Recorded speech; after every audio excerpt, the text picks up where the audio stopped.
एक गीत शीर्षक से रचित ये रचना, जिसके रचयिता हरिवंश राय बच्चन जी हैं।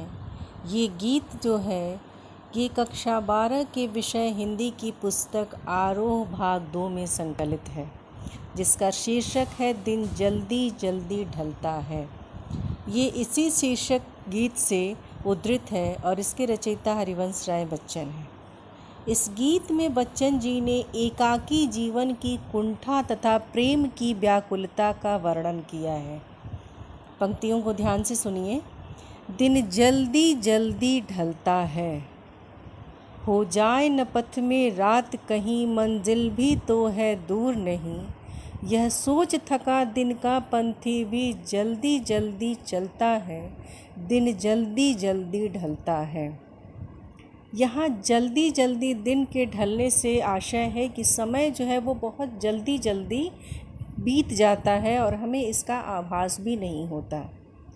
इन पंक्तियों के माध्यम से कवि जीवन की व्याख्या करता है और वह कहता है कि शाम होते देख यात्री तेजी से चलता है कि कहीं रास्ते में रात न हो जाए। उसकी मंजिल समीप ही होती है, इस कारण वह थकान होने के बावजूद भी जल्दी चलता है। यानी कि उसका नीड़, उसका आशियाना, उसका घर जो है वो जितना नज़दीक आ जाता है उतना ही उसकी थकान जो है वो दूर हो जाती है। उसके पैरों की गति जो है वो तीव्र हो जाती है। उसे लगता है कि मंजिल अब दूर नहीं है और कहीं रात न हो जाए, यह सोचकर उसे घर पहुंचने में कहीं देर न हो जाए, ये सोचकर उसकी थकान जो है वो कम हो जाती है और उसके पैरों की गति जो है वो बढ़ जाती है। यह सोच थका दिन का पंथी भी जल्दी जल्दी चलता है, दिन जल्दी जल्दी ढलता है। रात होने पर पथिक को अपनी यात्रा बीच में समाप्त करनी पड़ेगी। जैसे होता है ना कि लक्ष्य प्राप्ति के लिए हम आगे बढ़ते हैं और लक्ष्य जब नज़दीक होता है तो हमें समय जो है वो जल्दी जल्दी बीतता हुआ प्रतीत होता है। तो यहाँ भी कवि कह रहा है कि उसका नीड़, यात्री का नीड़, उसका आशियाना, जो उसका लक्ष्य है वो उसके लिए जल्दी जल्दी चलता है। जैसे लगता है उसको कि ऐसा आभास होता है कि दिन जो है वो जल्दी जल्दी ढलता है और उसे इस बात का भय होता है कि रात होने पर उसे अपनी यात्रा समाप्त करनी पड़ेगी। इसलिए थकित शरीर में भी उसका उल्लसित, तरंगित और आशान्वित मन उसके पैरों की गति कम नहीं होने देता। यानी कि थकने पर भी उसका मन जो है वो उल्लासित है, उल्लास से भरा हुआ है और मन में कल्पनाओं की तरंगें उठ रही हैं और इस आशा में कि घर जाकर उसे एक सुकून, एक खुशी, एक आनंद की प्राप्ति होगी। इस कारण उसका पैर जो है वो और तीव्र गति से चलने लगता है। यहाँ कवि ने जीवन की क्षणभंगुरता, वो प्रेम की व्यग्रता को व्यक्त किया है। यानी कि जीवन जो है वो क्षणभंगुर है, वो किसी भी समय समाप्त हो सकता है। इसलिए हमें समय के महत्व को समझना चाहिए और प्रेम की व्यग्रता को व्यक्त किया है कि समय, कहीं ये प्रेम करने का समय जो है वो बीत न जाए, इसलिए उस पथिक रूपी प्रेमी की व्यग्रता जो है वो बढ़ती जाती है।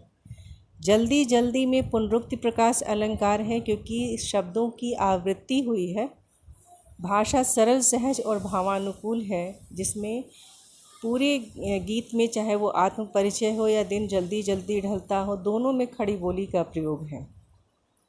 यहाँ वियोग श्रृंगार की अनुभूति हो रही है क्योंकि पथिक जो है वो अपने नीड़ के नज़दीक पहुँचने के बाद उसे इस बात का ध्यान आता है कि उसके आशियाने में उसका कोई इंतज़ार करने वाला तो बैठा ही नहीं है। आगे की पंक्तियों को ध्यान से सुनिए। बच्चे प्रत्याशा में होंगे, नीड़ों से झांक रहे होंगे, यह ध्यान परों में चिड़ियों के भरता कितनी चंचलता है, दिन जल्दी जल्दी ढलता है। बच्चन जी प्रकृति के माध्यम से उदाहरण देते हैं कि चिड़िया भी, जैसे मनुष्य होता है वैसे पशु पक्षी भी, चिड़िया भी दिन ढलने पर चंचल हो उठती है। वे शीघ्र अपने घोंसलों में पहुंचना चाहती है। उन्हें ध्यान आता है कि उनके बच्चे भोजन आदि की आशा में घोंसलों से झांक रहे होंगे। यह ध्यान आते ही उनके पंखों में तेजी आ जाती है और वे जल्दी जल्दी अपने घोंसलों में पहुंच जाना चाहते हैं। इस काव्यांश में कवि कह रहा है कि वात्सल्य भाव की व्यग्रता सभी प्राणियों में पाई जाती है, चाहे वो मनुष्य हो चाहे पशु पक्षी हो। जल्दी जल्दी यहाँ भी शब्द है जो पुनरुक्ति प्रकाश अलंकार है। और इसके साथ ही आगे की पंक्तियों पे हम ध्यान देंगे कि वियोग श्रृंगार का जो सटीक उदाहरण यहाँ हमें मिलता है इन पंक्तियों में, मुझसे मिलने को कौन विकल, मैं हूँ किसके हित चंचल, यह प्रश्न शिथिल करता पद को, भरता उर में विह्वलता है, दिन जल्दी जल्दी ढलता है। यहाँ आप कवि पथिक की व्यग्रता को अभिव्यक्त कर रहा है। कवि कहता है कि इस संसार में वह अकेला है, इस कारण उससे मिलने के लिए कोई व्याकुल नहीं होता। उसकी उत्कंठा से प्रतीक्षा कोई नहीं करता, वह भला किसके लिए भाग कर जाए। अचानक से कवि की तीव्र पैरों में तीव्र गति में एक शिथिलता सी आ जाती है। तेज चलते चलते उसके कदमों में एक भारीपन आ जाता है, उसकी तीव्र गति से चलते हुए पैरों में एक शिथिलता आ जाती है, क्योंकि उसे इस बात का ध्यान आ जाता है कि मुझसे मिलने को कौन विकल, मैं हूँ किसके हित चंचल, कि भला किसके लिए भाग कर मैं घर जाऊँ, मुझसे मिलने के लिए तो कोई व्याकुल नहीं है, और मैं किसके हित में इतना चंचल हूँ, मैं किससे मिलने के लिए इतनी चंचलता से घर की तरफ जाऊँ। कवि कहता है कि यह प्रश्न शिथिल करता पद को, भरता उर में विह्वलता है। कवि के मन में प्रेम तरंग जगने का कोई कारण नहीं है। कवि के मन में यह प्रश्न आने पर उसके पैर जो हैं वो शिथिल हो जाते हैं, उसके हृदय में एक व्याकुलता, एक बेचैनी भर जाती है कि दिन ढलते ही रात हो जाएगी और रात में एकाकीपन और उसके प्रिया की वियोग वेदना उसे अशांत कर देगी। घर की तरफ तीव्र गति से बढ़ते हुए कदमों को में एक अचानक से स्थिरता आ जाती है, एक भारीपन आ जाता है, मन बोझिल हो उठता है। कवि के ध्यान में ये बात आ जाती है कि उसका नीड तो अब है ही नहीं, उसकी प्रेयसी तो अब इस दुनिया में है ही नहीं। कौन उसका इंतज़ार कर रहा है, घर में कौन उससे मिलने के लिए व्याकुल है, और किसके लिए वो भाग कर घर जाए। यह सोचकर उसे ये भी ये इसका भी ध्यान आ जाता है कि अब तो रात का एकाकीपन उसके दुखों को और बढ़ा देगा, उससे उसकी हृदय पीड़ा से बेचैन हो उठता है। यहाँ मुझसे मिलने माँ वर्ण की आवृत्ति के कारण अनुप्रास अलंकार है, और मैं हूँ किसके हित चंचल में प्रश्न अलंकार है। इसके साथ ही हम इस पाठ के जो प्रश्न हैं उन प्रश्नों का उत्तर बताएंगे, जिसमें पहला प्रश्न है कि कवि कहता है, कविता एक ओर जग जीवन का भार लिए घूमने की बात करती है और दूसरी ओर मैं कभी न जग का ध्यान किया करता हूँ। विपरीत से लगने वाले इन कथनों का आशय क्या है। जो कवि आत्मपरिचय गीत में इस तरह की पंक्ति बोलता है, उसमें इसका आशय क्या होगा। तो जग जीवन का भार लेने से कवि का अभिप्राय यह है कि वह सांसारिक दायित्वों का निर्वाह कर रहा है, आम व्यक्ति से वह अलग नहीं है, तथा सुख दुख हानि लाभ आदि को झेलते हुए अपनी जीवन यात्रा पूरी कर रहा है। दूसरी तरफ कवि कहता है कि वह कभी संसार की तरफ ध्यान नहीं देता। यहाँ कवि सांसारिक दायित्वों की अनदेखी की बात करता है, यानी कि वह अपने जो व्यक्तिगत सांसारिक दायित्व हैं वो कहीं निर्वाह भी करता है, और जो संसार के नियम हैं उनकी अनदेखी भी करता है। वह संसार के निरर्थक बातों पर ध्यान न देकर केवल प्रेम पर केंद्रित रहता है। आम व्यक्ति सामाजिक बाधाओं से डरकर कुछ नहीं कर पाता, कवि सांसारिक बाधाओं की परवाह नहीं करता। अतः इन दोनों पंक्तियों में अपने निहितार्थ हैं, वे एक दूसरे के विरोधी ना होकर पूरक हैं। ये विरोधी नहीं है, ये पूरक है कि एक से दूसरे का अर्थ जो है वो परिभाषित होता है। कवि एक तरफ कहता है कि वो जीवन से विमुख नहीं हुआ है, संसार को उसने छोड़ा नहीं है। मनुष्य एक सामाजिक प्राणी है, इसलिए संसार के बिना उसका कोई व्यक्तित्व नहीं, लेकिन उसने अब संसार के नियमों को अपने ऊपर लदने भी नहीं दिया है, अपने ऊपर थोपने भी नहीं दिया है। अगला प्रश्न है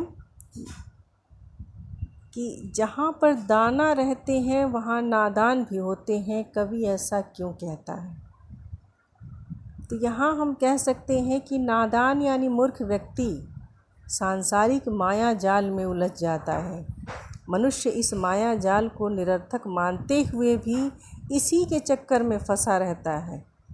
कवि का कहना है कि जानता है मनुष्य की सारी भौतिक चीज़ों का संग्रह जो है वो नश्वर है, लेकिन फिर भी हम इसी में अपने मन को उलझाए रहते हैं। पता है कि संसार जो है वो नश्वर है, संसार असत्य है।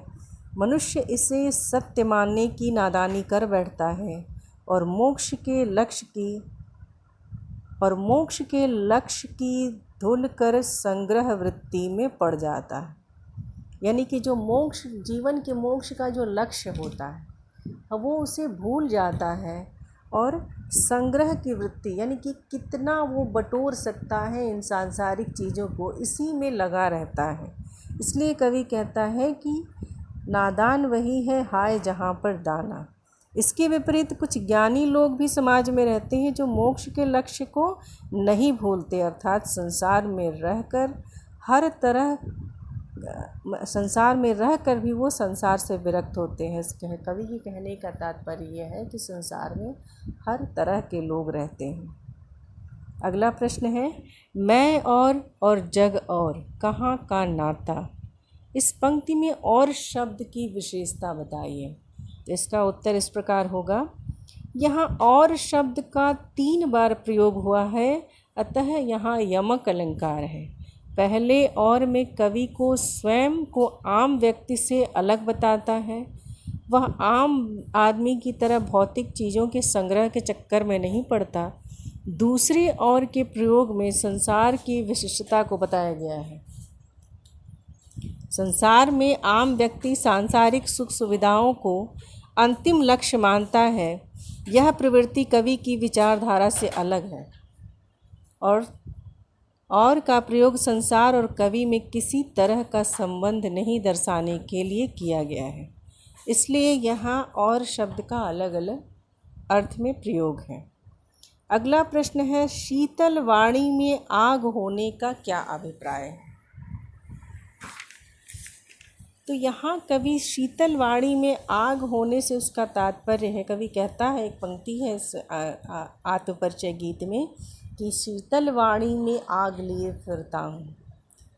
तो इस कथन के माध्यम से कवि जो है कहना चाहता है कि ये एक तरह से हम कह सकते हैं काव्य सौंदर्य के अंतर्गत की ये विरोधाभास अलंकार है। यहाँ विरोधाभास अलंकार का प्रयोग किया है। कवि की वाणी यद्यपि शीतल है, परंतु उसके मन में विद्रोह, असंतोष का भाव जो है वो प्रबल है। वह समाज में व्यवस्था से संतुष्ट नहीं है, वह प्रेम रहित संसार को अस्वीकार करता है। अतः अपनी वाणी के माध्यम से अपने असंतुष्टि को व्यक्त करता है। वह अपने कर्तव्य या जो उसका कर्तव्य है यानी कि कवित्व धर्म, वो कवि है और कवित्व धर्म को ईमानदारी से निभाते हुए लोगों को जागृत कर रहा है। अगला प्रश्न है, बच्चे किस बात की आशा में नीड़ों से झांक रहे होंगे। इसका उत्तर इस प्रकार होगा, पक्षी दिन भर भोजन की तलाश में भटकते फिरते हैं। उनके बच्चे घोंसलों में माता पिता की राह देखते रहते हैं कि माता पिता उनके लिए दाना लाएंगे और उनका पेट भरेंगे। साथ साथ वे माँ बाप के स्नेहिल स्पर्श पाने के लिए प्रतीक्षा करते हैं। अंतिम प्रश्न है, दिन जल्दी जल्दी ढलता है कि आवृत्ति से यह प्रकट होता है कि लक्ष्य की तरफ बढ़ते मनुष्य को समय बीतने का पता नहीं चलता। पथिक लक्ष्य तक पहुँचने के लिए आतुर होता है। इस पंक्ति की आवृत्ति समय के निरंतर चलायमान प्रवृत्ति को भी बताती है। समय किसी की प्रतीक्षा नहीं करता, अतः समय के साथ स्वयं को समायोजित करना प्राणियों के लिए आवश्यक है। इसके साथ ही ये वीडियो समाप्त होता है। धन्यवाद।